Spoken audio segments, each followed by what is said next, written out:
आइए जानते हैं आज के प्रमुख अंतर्राष्ट्रीय खबरों को। पहले एक नजर हेडलाइंस पर। दिल्ली एनसीआर सहित 7 राज्यों में शीतलहर का अलर्ट। हिमाचल उत्तराखंड में होगी बर्फबारी। क्रिटिकल मिनरल्स की खोज से द्विपक्षीय सहयोग तक। जयशंकर और रूबियो के बीच मुलाकात में क्या क्या हुआ। मुंबई हवाई अड्डे पर एयर इंडिया और इंडिगो विमान के विंग टकराए। डीजीसीए ने क्या बताया। अमेरिका ने कहा यूएसएस अब्राहम लिंकन की ओर बढ़ रहे ईरानी ड्रोन को मार गिराया। अमेरिका से 500 अरब की खरीद करेगा भारत। रूस से तेल लेना बंद। डोनाल्ड ट्रंप के प्रवक्ता ने किया बड़ा दावा। इजराइल भारत के 5800 लोगों को क्यों बुला रहा। रूस ने यूक्रेन में दागे 500 से ज्यादा ड्रोन और मिसाइल। डोनाल्ड ट्रंप बोले व्लादिमीर पुतिन ने अपना वादा नहीं तोड़ा। लीबिया के पूर्व नेता मुअम्मर गद्दाफी के बेटे की गोली मारकर हत्या। सुपरस्टार रजनीकांत ने सफाई कर्मचारी को गिफ्ट में दी सोने की चेन। और जेमिमा रॉड्रिग्स की दिल्ली कैपिटल्स लगातार चौथी बार महिला प्रीमियर लीग के फाइनल में पहुंची। देश के मैदानी राज्यों में इस समय कड़ाके की सर्दी पड़ रही है, तो वहीं पहाड़ी राज्यों में बर्फबारी का दौर जारी है। इस बीच मौसम विभाग ने आज 4 फरवरी को दिल्ली एनसीआर सहित कई राज्यों में घने कोहरे के साथ कड़ाके की सर्दी पड़ने की संभावना जारी की है। इसके साथ ही यूपी, पंजाब, हरियाणा, राजस्थान समेत पूरे उत्तर भारत में शीतलहर का असर देखने को मिल सकता है। हिमाचल प्रदेश और उत्तराखंड के ऊपरी इलाकों में बर्फबारी की संभावना है। मौसम विभाग ने दिल्ली एनसीआर में आज 4 फरवरी को घना कोहरा छाए रहने की स्थिति के लिए येलो अलर्ट भी जारी किया। राजधानी में 4 और 5 फरवरी को मध्यम कोहरा रहने और तापमान 21 डिग्री अधिकतम तथा 9 डिग्री न्यूनतम दर्ज किए जाने की संभावना है। 6, 7 और 8 फरवरी को सुबह के समय मध्यम कोहरे का पूर्वानुमान है। मौसम विभाग ने सुबह और रात के समय सावधानी बरतने की सलाह दी है। भारत के विदेश मंत्री एस जयशंकर ने अमेरिकी विदेश मंत्री मार्को रूबियो से वाशिंगटन डीसी में मुलाकात की। इस दौरान दोनों नेताओं ने अमेरिकी राष्ट्रपति डोनाल्ड ट्रंप और भारत के प्रधानमंत्री नरेंद्र मोदी के बीच हुई ट्रेड डील का स्वागत किया। साथ ही महत्वपूर्ण खनिजों की खोज और खनन में द्विपक्षीय सहयोग को औपचारिक रूप देने पर चर्चा की। बुधवार को अमेरिका की ओर से आयोजित की जा रही पहली क्रिटिकल मिनरल्स मिनिस्ट्रियल बैठक से पहले जयशंकर और मार्को रूबियो ने द्विपक्षीय की इस बैठक के बाद एस जयशंकर ने एक्स पर लिखा, अमेरिकी विदेश मंत्री मार्को रूबियो से मिलकर खुशी हुई। हमने व्यापक पहलुओं पर बात की, जिसमें द्विपक्षीय सहयोग का एजेंडा, क्षेत्रीय और वैश्विक मुद्दे शामिल रहे। मंगलवार शाम एयरपोर्ट पर एयर इंडिया और इंडिगो के विमानों के विंग्स के सिरे आपस में टकरा गए। सभी यात्री सुरक्षित हैं। मामले में विमानन नियामक directorate general of civil aviation यानी डीजीसीए ने बयान जारी किया है।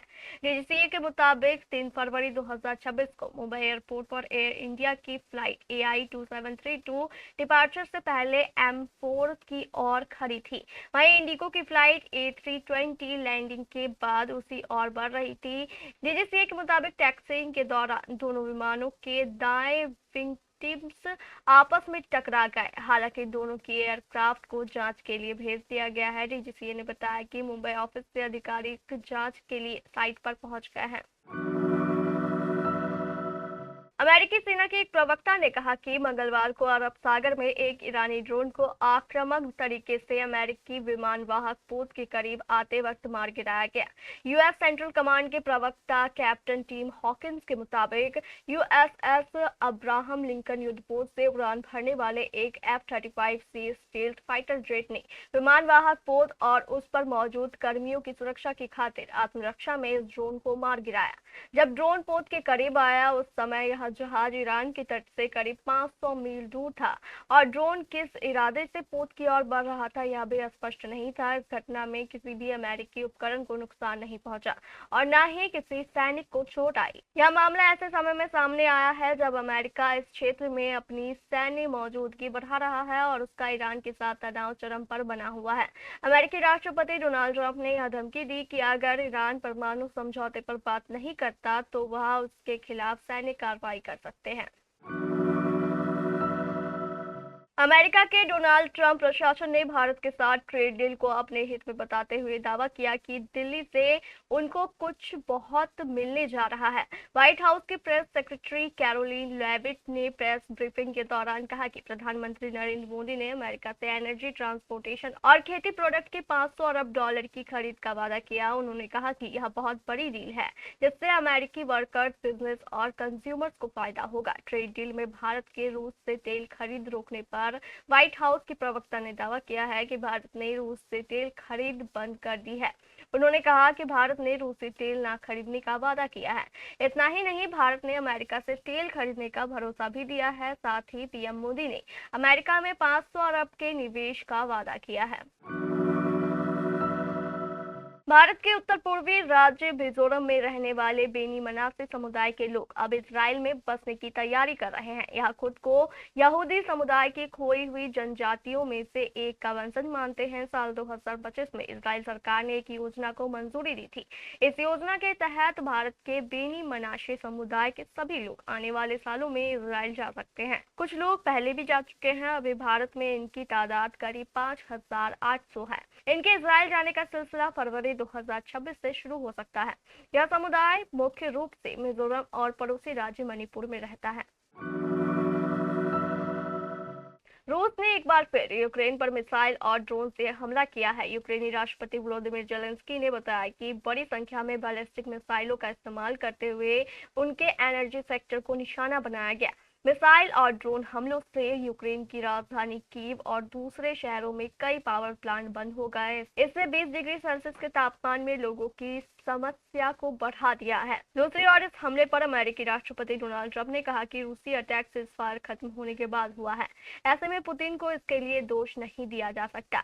व्हाइट हाउस में पत्रकारों से बात करते हुए अमेरिकी राष्ट्रपति डोनाल्ड ट्रंप ने मंगलवार को कहा कि रूसी राष्ट्रपति व्लादिमीर पुतिन ने यूक्रेन के जरूरी एनर्जी इंफ्रास्ट्रक्चर पर हमलों को लेकर अस्थायी युद्ध विराम के बारे में अपना वादा निभाया है। यह रोक रविवार से रविवार तक थी। यह रोक खत्म हो गई और रूस ने जोरदार हमला किया। ट्रंप ने ठंड का हवाला देते हुए पुतिन से युद्ध विराम की अपील की है। खबर है कि लीबिया के पूर्व नेता कर्नल मुअम्मर गद्दाफी के बेटे सैफ अल इस्लाम गद्दाफी की गोली मारकर हत्या कर दी गई है। लीबियाई न्यूज एजेंसी ने उनकी टीम के प्रमुख के हवाले से यह खबर दी। सैफ अल इस्लाम गद्दाफी को कभी अपने पिता का उत्तराधिकारी माना जाता था। उनके वकील ने एएफपी समाचार एजेंसी को बताया कि 4 लोगों की एक टीम ने जिंतान शहर में उनके घर पर हमला कर उनकी हत्या कर दी। हालांकि अभी यह साफ नहीं हुआ है कि इस हमले के पीछे कौन था। हालांकि उनकी मौत को लेकर उनकी बहन ने अलग ही दावा किया। उन्होंने लीबियाई टीवी को बताया कि सैफ अल इस्लाम की मौत लीबिया अल्जीरिया सीमा के पास हुई।